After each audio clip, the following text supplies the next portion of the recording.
Welcome to this Partners in Care Mental Capacity webinar. This is webinar 12 in our series of mental capacity webinars, and this one is focused on end-of-life decision making. We are pleased at Partners in Care to once again welcome Lorraine Currie, and Lorraine is an independent mental capacity consultant, and Lorraine is going to talk to us today about mental capacity and end-of-life decision making. Thank you, Lorraine. Thanks, Karen, and welcome everybody. So yeah, this webinar is about end-of-life decision making and the Mental Capacity Act. And I'm Lorraine Currie, as Karen's just introduced me. So I just wanted to be clear really at the beginning that my focus is on the Mental Capacity Act and a little bit about dolls I'll talk about, but I'm not a palliative care expert or anything like that. So I'm not going to be able to talk about or answer questions on that kind of issue as such, but I'm looking at the role of mental capacity and decision making, particularly when you're looking at the end of a person's life. So I'm going to try and look at, might sound a little bit odd, but end of life as part of life, because it is something that is part of life. It's something that we know we're all going to experience. So I'm going to kind of just place some of this in the kind of the usual, the normal and end of life processes. I'm going to try and look at what the Mental Capacity Act does for us really in terms of end of life planning. So what kind of things we can do. So not only the people we support, but ourselves as well, when we're thinking about planning for the end of life. I'm going to try and look at the kind of routine decision making and the more specific decision making that might arise as part of end of life planning. We'll look at how and if mental capacity changes as a result of terminal illness or even just an end of life. How that might bring about physical or cognitive changes. And then at the end, and very briefly, I'm going to say a little bit about the assisted dying bill and a little bit about do not attempt CPR decisions. It really is only a little bit on both of those. Even when the bill progresses further and possibly becomes better than it is, it's something that probably needs a session of its own. And DNA CPR, depending on what you think and where you feel you're at with it, might be something that you do need further training on, not necessarily from me, but something that you might want to think about. Okay, so that's kind of what I'm going to do. And by putting those things up, I'm not going to do things around that. So I can't advise you on, medication at the end of life or any of those types of things. Excuse me. So Marie Curie, it will be familiar to all of you. And I had to resist the temptation to put a second R in it to make it Currie. When I was typing it, I'd say, no, it's not you, Lorraine, it's someone else. Marie Curie as an organisation define a good death or a good end-of-life experience as having the right care, support and systems in place so you feel protected and safe and your carers and loved ones understand what support is available. I think that's a really nice way of kind of summing up what perhaps everyone would hope for. So although I'm not necessarily going to talk about the care and support and the systems, part of understanding and planning for the future is based in your understanding of the Mental Capacity Act. And I think in turn that contributes to having those things in place and ultimately feeling protected and safe, both the person who is approaching the end of their life, but also those who support them. And that includes yourselves as people who provide care and support. They summarise the principles of a good death. And I'm just reading these slides out to set this. So I'm not going to bring anything new to these, but all do lead to, or they may lead to decisions, and decisions may lead us to whether the person has capacity for decision. So there are issues in normal and natural around pain and symptom management. So that might be about looking at a person's medication in order to help someone live as well as they can and in line with their wishes, which is really important. And that's what we'll look at a little bit more. Obviously, part of this normal and natural dying process is emotional and spiritual support. And again, I would place that in the realm of looking at a person's wishes and feelings, whether they've always practiced their faith, and making sure that we know that, because that's important to them. Focusing on what matters most, and that's going to be part of records about a person's wishes and feelings, because everyone's different. Some people may want to choose to spend time with certain people, or they may want to make choices about where they receive care, at home, in a hospice, or a care setting. And the final thing that they would say helps this process at the end of life to be normal and natural is having coordinated and easy to use services. So where services are joined up and we've got a good experience of health and social care, that helps the person to focus on the important things to them in what is a hard time. You know, we've all probably experienced personally and professionally how difficult it is when, you know, you just can't get the right service and the right person. And particularly imagine that when you are not as able to speak for yourself as someone else, it just makes it all the more complicated and difficult. So there are some of the things that help the end of life to be a normal and natural process, having support with all of those things. So I was really interested to find this research. Sorry, I'm going to have to have a drink. And you can get to it by following the link, because there's more to it than I've just put here, but it was very interesting. It was in 2024, so it's not old.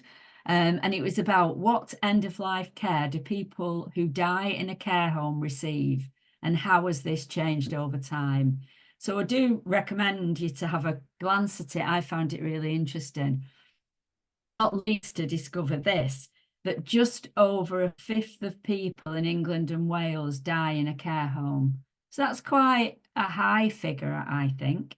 20.5% based on the data they looked at.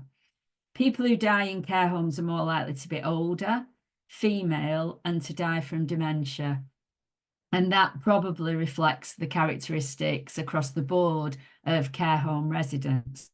The provision of good quality end-of-life care in care homes enables care to be provided in surroundings that the person is familiar with, in the same way as people who die in private homes, and has the potential to reduce urgent hospital admissions. So again, I thought that is really important. You know, the care that is provided in care homes, which inevitably is familiar to the people who live there, prevents that sort of urgent admission into hospital. The other thing they found was related to advanced care planning. And I've had to write a note here for myself about what this abbreviation means. So people who died in care homes, they found, were much more likely to have a record of an advanced care plan than people who died either at home or in hospital. Now, I think that's really interesting. The much higher recording for people in care homes is likely to reflect the Enhanced Health in Care Homes programme. So I had to look that up. You might all know what it is, but I didn't know what it was. And this was something which ran until the end of March 23, and it incentivised recording details of personalised care plans in the person's GP record. So during that period of time, it meant that those people in care homes had were much more likely to have a record of their advanced wishes. Unfortunately, it didn't continue to be included in the GP contract, and so there was a drop in the recording of advanced care plans from 23 onwards. Now, we all don't need a special programme to tell us that it's a good idea to have a record of a person's advanced wishes, and we don't need a special programme to tell us that it's good to have that recorded by the GP. So I'm going to be plugging some of these things as we go along, whether there's a special programme about them or not. So planning for the end of life is very important. And A Better Home Life document, there's a link there to it, recommends that all care homes should aim to have clearly understood operational policies which deal with the quality of life before death, which obviously is important to us all, but also planning in anticipation of death and the practical and legal requirements following the death of a resident. So I would hope that this is something that everyone has got. And if it isn't and people want advice, that's maybe something we can look at together, or Karen can, or someone can. So in having a plan or a policy, you need to give consideration to physical, medical and nursing care, particularly around comfort and pain relief. And again, that would link to the person's capacity in relation to those decisions. The spiritual and emotional aspects, cultural and religious beliefs and practices, and again, the importance of their wishes and feelings in relation to that. You will need to address legal issues and formalities to do with death, the involvement of relatives and friends, the communal life of the home and other residents. There are obviously friendships that form in care settings, and bereavement can affect other residents. And then support that you give to staff around death and dying and bereavement and so on. So this is about having a good policy and some good practice around planning for end of life. Sometimes as a person approaches the end of their life, there may be decisions about end of life care, but these will be made just like any other decision. So a lot of what I say will be to repeat the kind of same mantras around: with capacity, the person decides. If they lack capacity, then other people may need to decide for these decision-specific issues. But that doesn't mean that a person can always get what they want.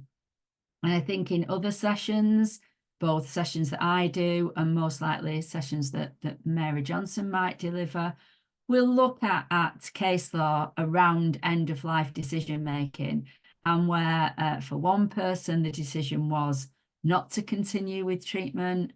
For another person, the decision might be to continue with treatment. They're always case specific, but also the person cannot say or demand a certain service or a provision in a certain place if that service isn't available. So a person with capacity might palliative care at home,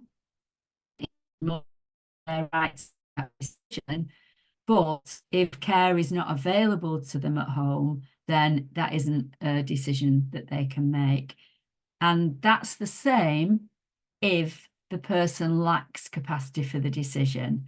When we're making a best interest decision, even if their wishes and feelings are very clear, we can only choose something that is available to be chosen, if that makes sense.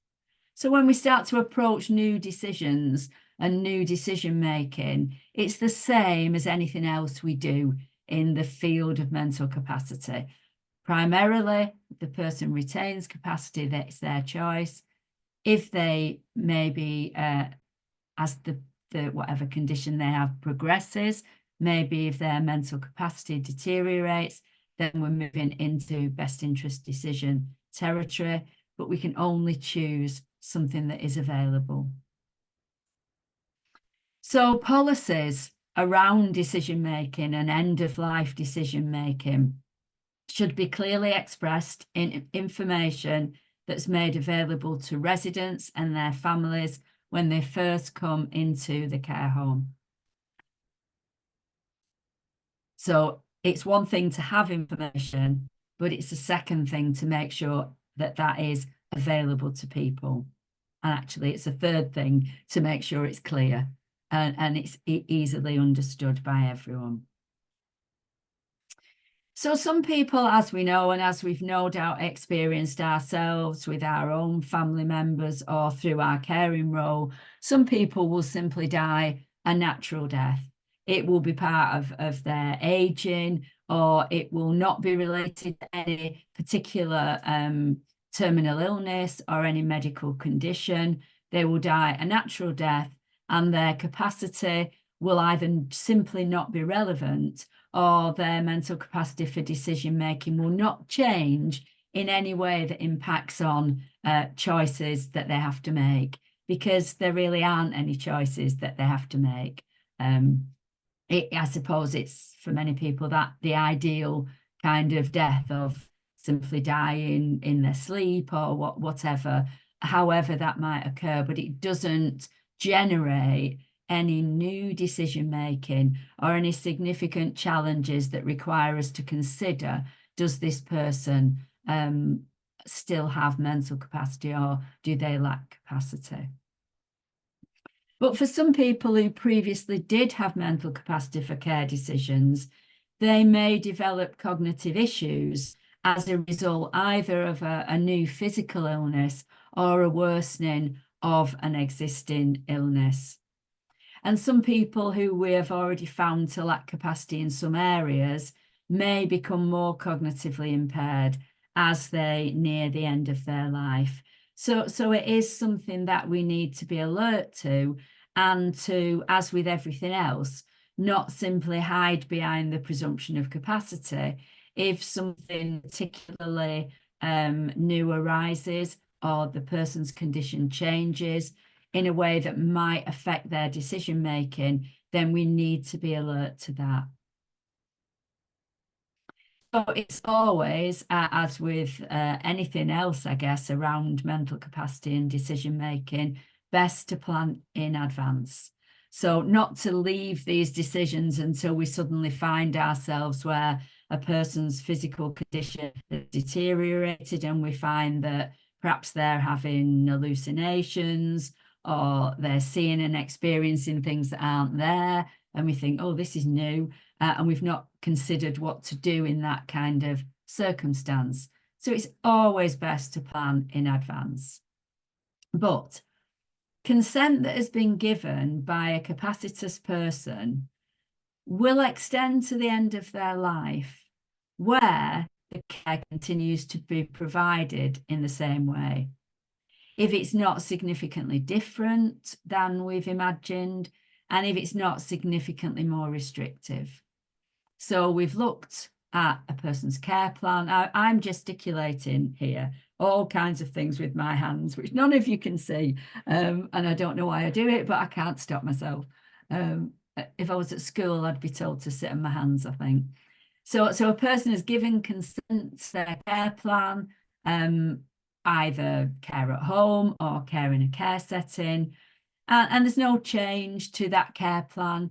So even as a person's needs in terms of their perhaps physical health change, but the care continues to be provided in the same way, then there's no reason to question the consent that they gave to that care plan and to that provision. So consequently, it's better to have full and frank discussions on admission, really, which cover that range of what ifs. So in one way, not to scare the person to death, by what if this happens then and what if that happens, But depending on their physical and mental health on admission, there may be a number of things that you anticipate may be likely for them as their journey with you develops. So it's useful to consider those. What would you like us to do if? And what if we had to provide this kind of care? Or what if the falls that you've experienced became more frequent and maybe we need to use side rails on the bed? Or, that kind of conversation that covers a range of what ifs. So encouraging the person to think through these and then make the necessary arrangements so that with capacity, they're consenting to a full care plan that may change as their journey changes. But it's not going to be a significantly different, and it's not going to be significantly restrictive. And in that situation, then I would see that consent covering the whole of their sort of journey. An example would be a person who's clear that if their condition worsens, they don't want antibiotics. In that case, then there would be some further action to take to encourage them to make an advanced decision to refuse treatment. And I'll say a little bit about that in a minute.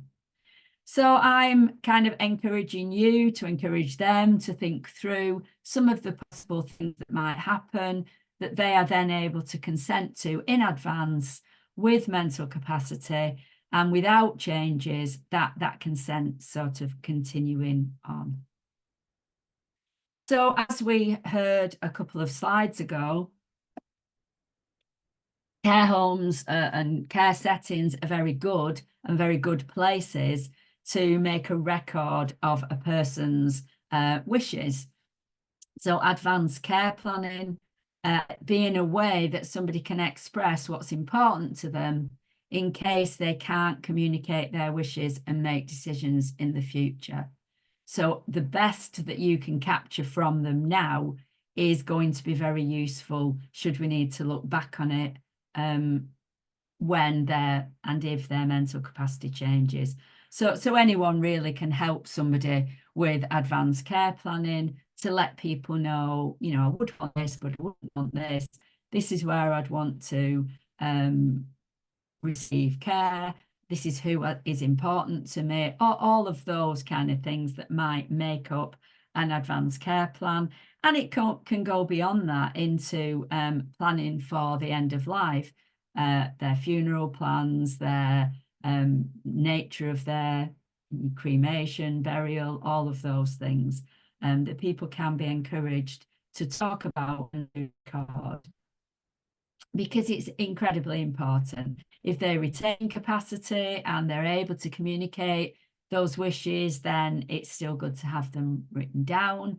But if they lose capacity and can't communicate in the same way, it's really good to have that representation of what they thought at that point in time. So it's really central to any policy or protocol or procedure, whichever you might be writing, that the clearly expressed wishes and feelings of the capacitous person are captured. Their wishes and feelings are then recorded. And there may be some specific actions that arise from that. So it might be that the person with capacity needs to appoint a lasting power of attorney. Perhaps they haven't done that and you feel it would be wise for them to do it. Or they've got very strong feelings about treatment they might not want, and you can encourage them to make an advanced decision to refuse treatment. So it's also important that you have a record if there is anyone legally appointed to act for them. So as I'm sure you remember from all other training and webinars that we've done, that's not the next of kin. That is either an LPA for health and welfare or a deputy for health and welfare. There may be people, including family members, who can act in the person's best interest or can contribute to best interest decision making. because they can share useful information about the person. They may have talked to their family member.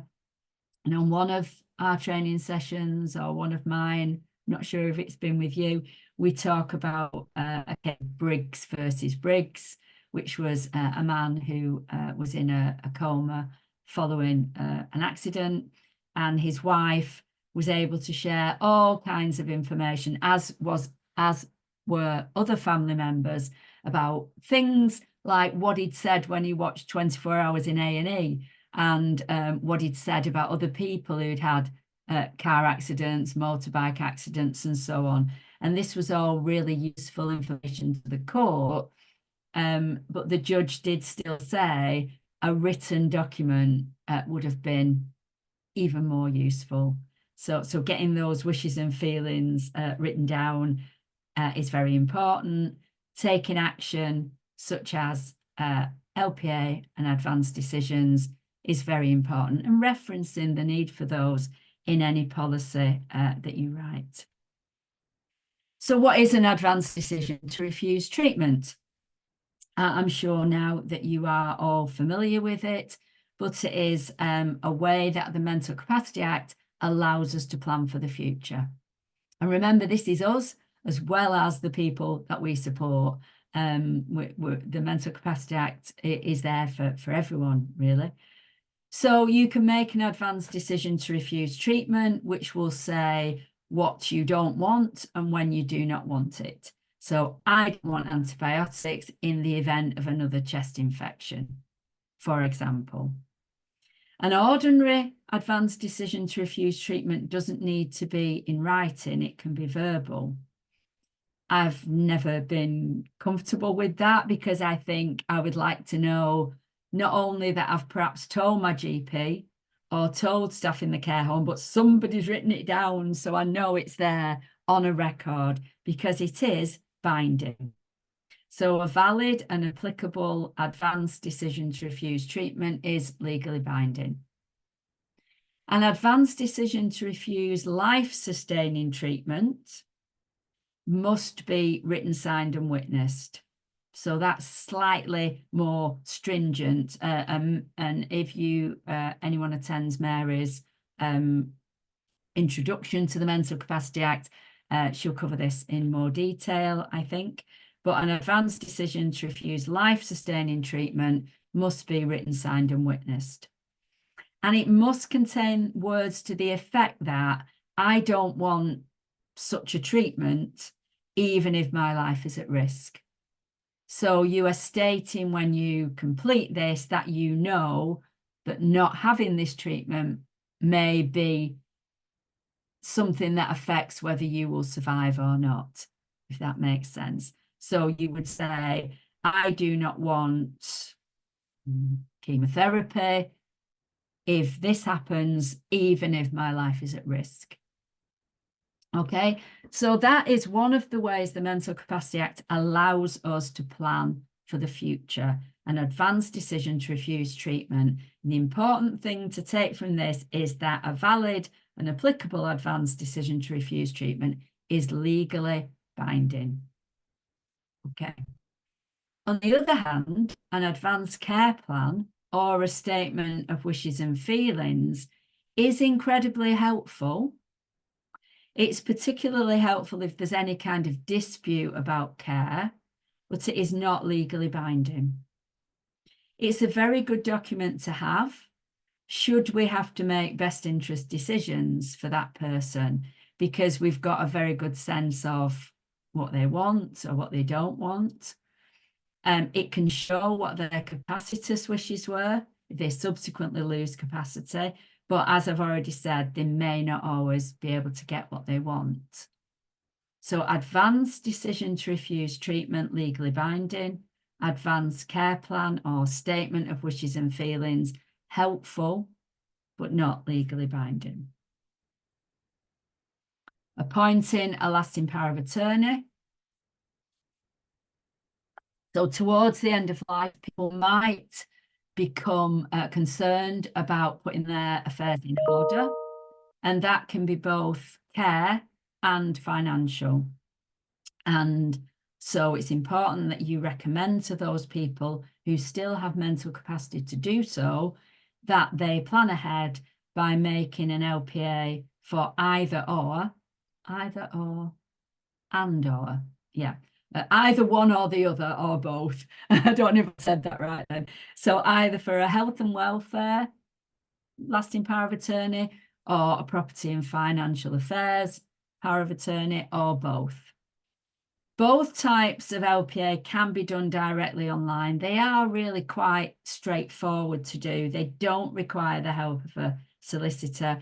But as soon as you start to Google making an LPA, you will get solicitors popping up first, offering to help you for a small fee or even a large fee. Whereas if you look for .gov.uk, then the paperwork is there and it is quite straightforward to do. I keep telling myself to do this, and I am ashamed to say that I haven't yet done it, but there's an incentive there because currently it costs £82 and it's going up in November. It's actually going up, I think, on the 17th of November, which is my birthday. So I've got to remember to do one or two before then. So for you yourselves, have you done this? If not, you may have random people making decisions for you. Perfect opportunity in the Mental Capacity Act to choose who you want to make these decisions for you. £82 each, going up to £92 in November. Do it now. Encourage any of your residents or the people you support to do it now. Okay, that's yet another advert. Okay, so what we've got then with outside of these things, we've got routine decision making. It may be the end of someone's life, but actually nothing may change in terms of the care they need and the care they're provided with.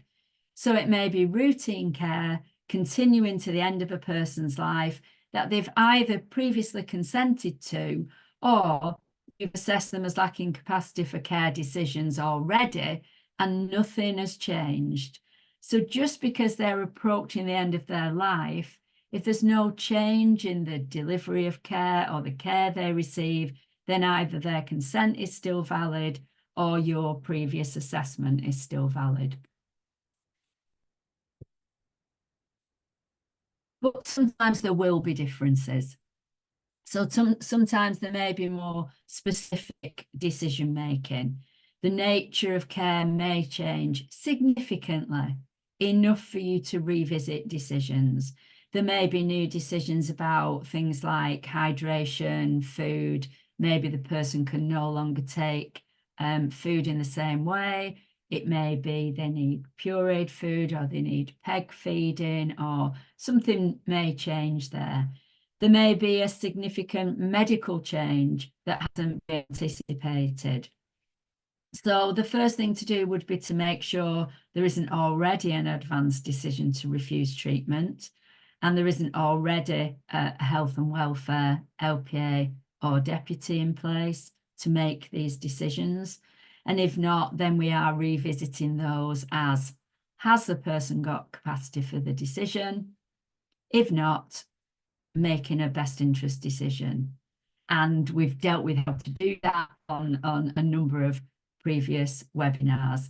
But I think the key for me is, don't feel that because somebody is now end of life, that you necessarily need to rush to reassessing their capacity again, or looking at these as new decisions. They won't all be, but some will be.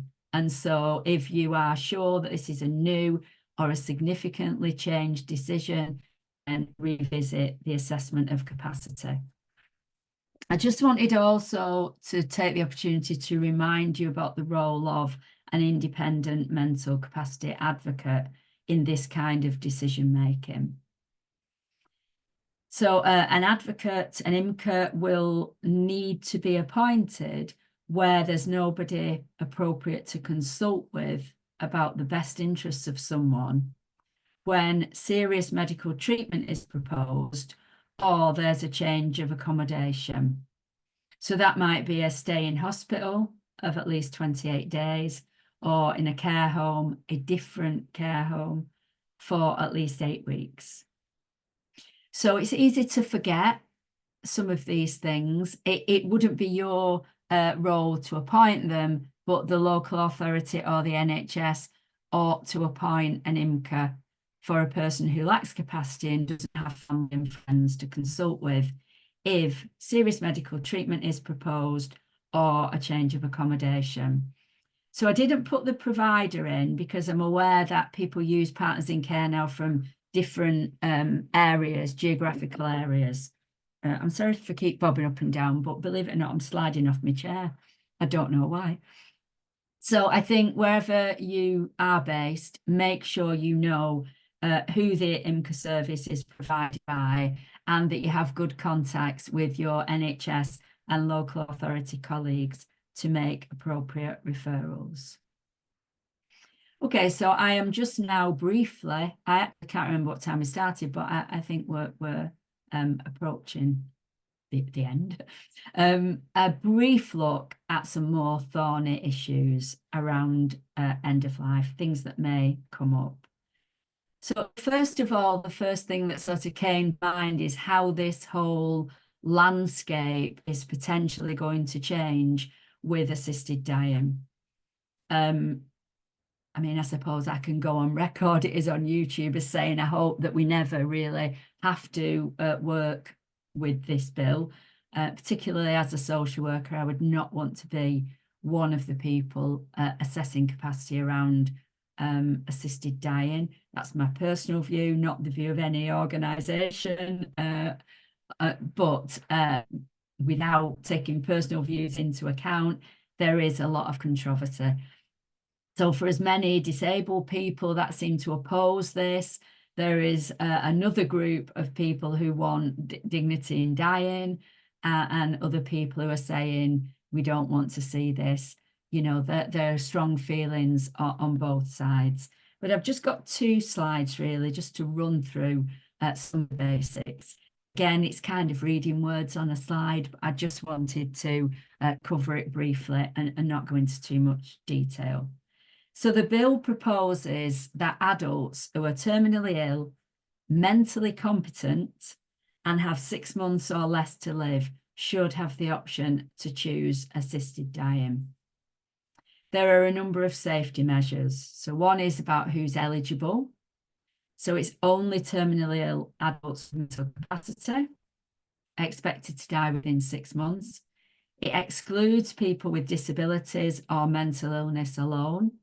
If they're not terminally ill, it would be possible to have a disability and mental ill health and be terminally ill.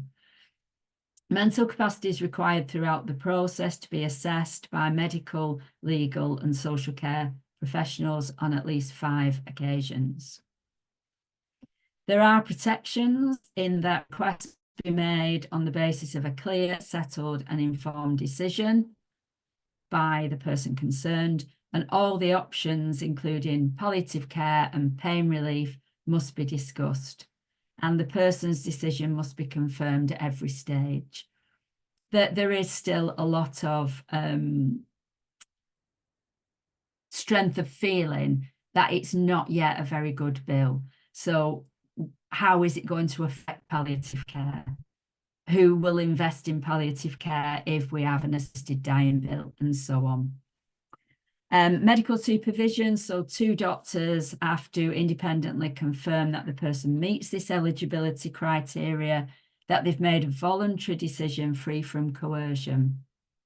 An independent specialist must be consulted if there's any doubt about mental capacity, or if the doctor lacks expertise in the terminal illness concerned.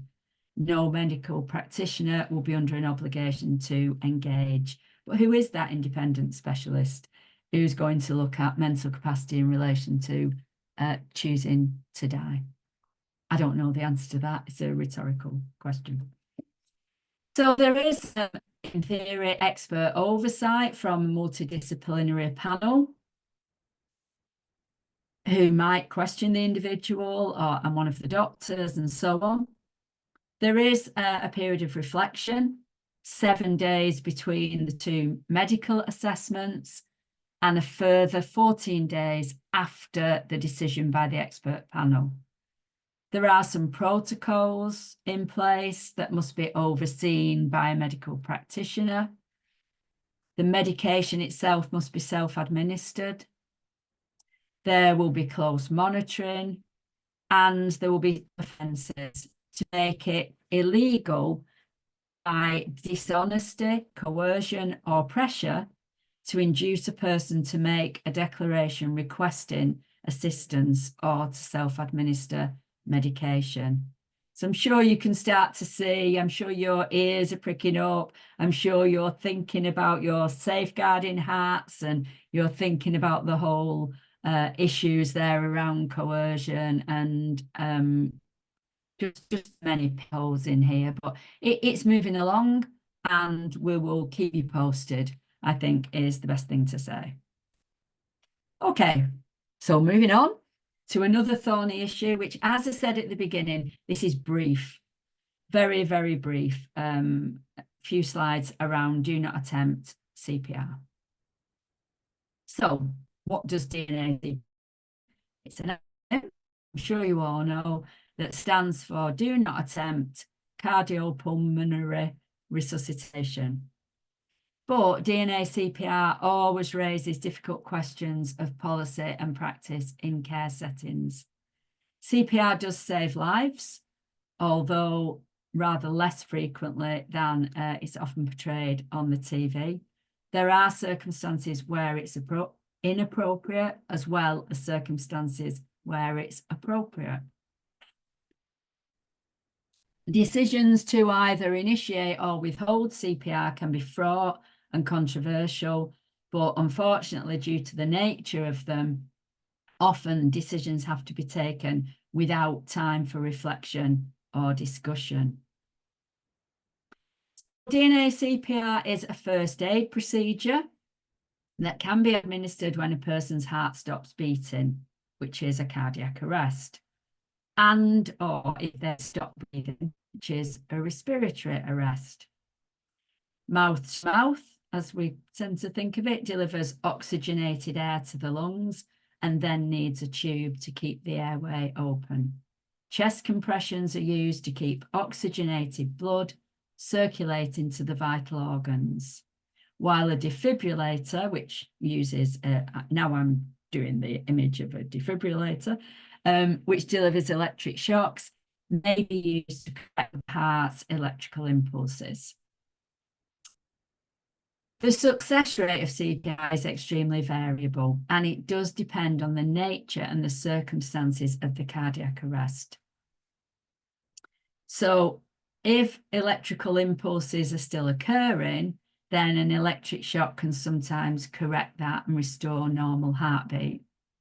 So evidence has told us that when a community defibrillator is used in those kind of circumstances, CPR can be very effective. So in that example, it would be when the cause of the cardiac arrest is an abnormality in the electrical activity of the heart. So that kind of thing can be very successful. But in other cases, it's unlikely to be successful, such as when the heart's electrical activity stops completely, then the survival rates are as low as 2%. Also, and why I've added it really to these slides, cardiac arrest may occur at the end stage of a dying process caused by a terminal illness. And in these cases, because the underlying cause of the cardiac arrest cannot be addressed, CPR is much less likely to be successful. And even if the heartbeat can be restored temporarily, CPR may only prolong the dying process. CPR is also much less likely to be successful among those people who are particularly frail. In-hospital rates are 1.8%. So it's not always how we see it on the TV.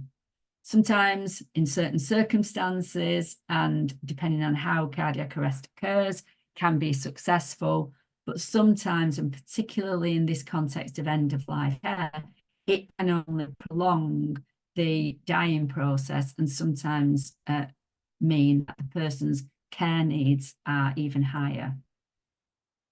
What I recommend to you all is this set of 4 little cartoon type films, very short. They're only a minute or so long. I'm going to try and show you one now. In case that fails, you've got a link to them all. If it doesn't work, I'll just carry on the other side of it.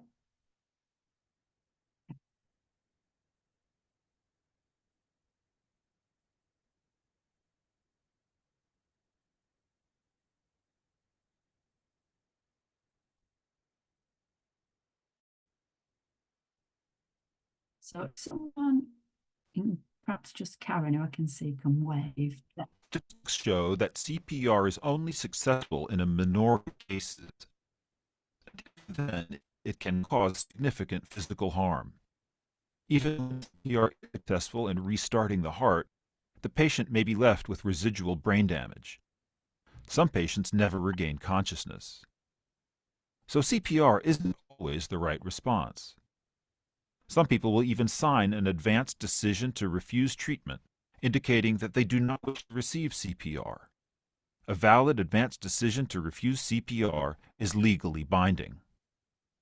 In the absence of a valid advanced refusal, healthcare professionals may still make do not attempt CPR recommendation, or DNA CPR, where they believe there is no reasonable prospect of CPR being effective or that the harms outweigh benefits. Here, they record the recommendation completing a DNA CPR form. DNA CPR recommendations are not legally binding, but clinical staff dealing with a cardiac arrest take a recorded recommendation into account using their clinical judgment.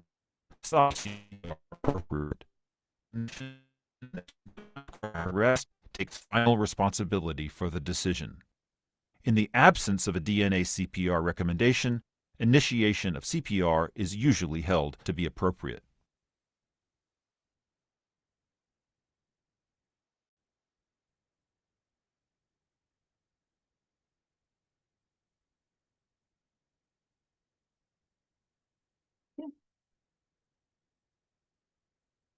Okay, so I think you will see that they're written and produced in a very sort of usable way, and they're very short. So, I do recommend watching them all. There are 4 of them, so it'd probably take less than 5 minutes to look at all 4 of them. So from that, we can see that we need to be clear about what a DNA CPR is, that it's a recommendation and it's not legally binding, whereas the advanced decision to refuse treatment is legally binding. In the absence of any sort of document, then the default position will usually be to give CPR. So you need to be clear about your own policies and procedures and what you reflect in there about resuscitation in the event of a cardiac arrest. And do seek further training. I don't mean necessarily from me, from anyone or anywhere. Start by watching the videos, but do seek further training if you're not clear and your policy is not clear. But encourage decision-making by residents who are likely to have a cardiac arrest. Encourage them to think about these things early, and if it's appropriate, to make an advanced decision to refuse treatment. Okay, so just as we approach the end, I just wanted to briefly mention DOLS at the end of life.